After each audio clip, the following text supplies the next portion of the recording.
guys, it's April, and I may have just binge read this book. Sorry, not sorry. So I'm going to do this review the same way I do all of my other reviews, with the non-spoiler section up front, followed by the dump of words that probably contain spoilers after that. And I will also say, since this is a third book in a series, there will be spoilers for the first two books in the non-spoilery section, so if you haven't read this series yet, I highly recommend that you do. But otherwise, feel free to grab some popcorn and join me for this long overdue review. Obsidio by Amie Kaufman and Kristoff. This is book 3 in the Illumina files. I have been meaning to read this book for quite a while now. I'm a little behind on my game. I apologize for that. All of these books, Illumina, Gemina, and then Obsidio here, I always end up binge reading in a day. I had this on my nightstand for the longest time, and then I just finally, it's like, I need to do this. This needs to be read. And guess what? I read this all today. It happens. This is my life.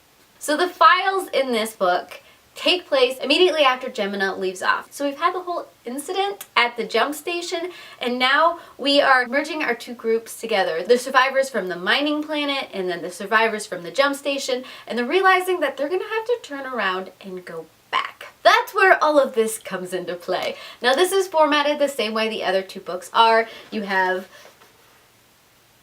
text in walls, you have a bunch of different kinds of chats back and forth, you have redactions, video surveillance, illustrations. I really love how this book is put together. The graphic nature of this book almost lends itself to some of the very dynamic things that happen in the story. Now, in the first book, you have people dealing with a killer AI. The second book, you have a zombie-like virus, and in this book, you just have humans. And I think that's what made this book the hardest to read out of all of them.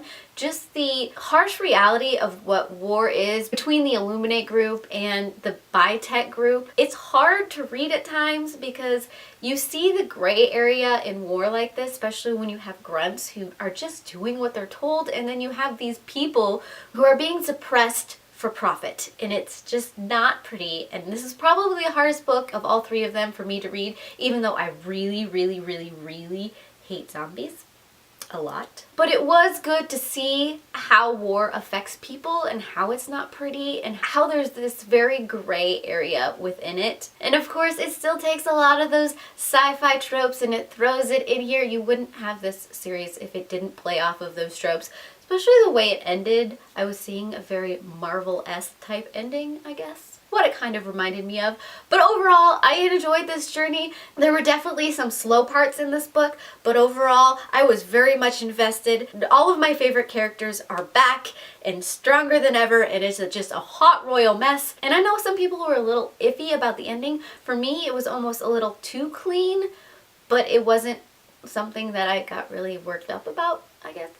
I don't know. But overall, I enjoyed this book, so if you have read the first two books in the series, you need to finish with this book. Otherwise, don't you want to have a conclusion? I don't know. Maybe? Now here is the part in which I start to put random words to my thoughts. There will be spoilers, so if you don't want to spoil yourself, now is the time you politely exit and come back when you read the book, because I want to start a conversation with you. I really do, so please come back. The formatting wasn't as novel as it was in maybe the first and second book. It did still add that very fun element and that very harsh element to the story that I really enjoyed. The newness of it had kind of worn off a bit, so I think this is probably my least favorite of the whole series, but it's also probably because it's dealing with the atrocities of human beings. I just kept on getting frustrated when the same issues just kept on coming up over and over and over again, when it's constantly about this weird struggle for power and people just thinking they know best about life in general, and that frustrated me so much.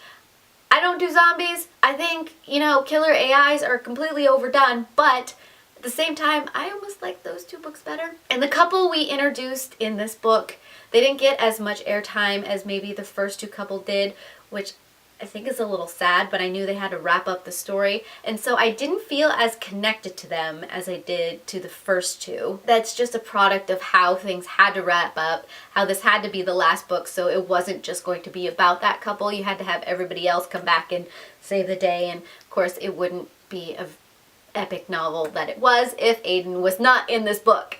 Aiden is probably my all-time favorite character of the whole series. I know he's an AI, but I probably like him most out of all of them. He's very logical and very analytical, so I think I understand him a little bit more, and he's still struggling a little bit with learning what feelings and everything are and what that's doing with his processing. But the ending, I don't hate the ending. I feel like maybe it was just a little too convenient that everybody we have come to know and love survived. That would never happen in war, and I almost wanted a little bit of that warlike nature to seep into these couples and the reality of everything going on. But it is also a YA book, so it doesn't surprise me that everything was tied up in a nice little bow, except for my dear Aiden, even though it kind of open-ended there. So I do approve of that open-ended nature of it.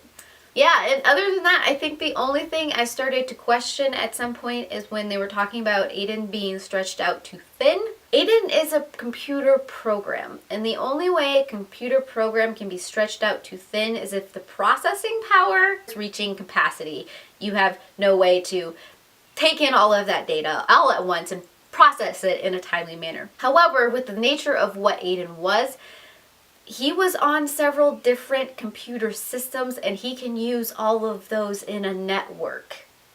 So I was struggling a little bit to understand why Aiden suddenly felt like he was being stretched too thin, but I've also got not a in-depth knowledge of that kind of processing. I mean, I can write you a program and run a program and give you an application, but a network program is not my thing. A virus is not my thing. I try to stay away from that realm of technology. I understand the high level of that kind of thing. So part of me was like, I think you just wanted to create some tension with everything that was going on. But yeah. Overall, I did really enjoy the series as a whole. I like the format they decided to try and play with. However, I think it's probably time to just set it aside for now and move on to other things. I'm assuming if you've gotten this far that you have thoughts and ideas about this series, so please leave them down below. I would love to start a conversation with your faces. And with that, I heart your beautiful faces. Bye.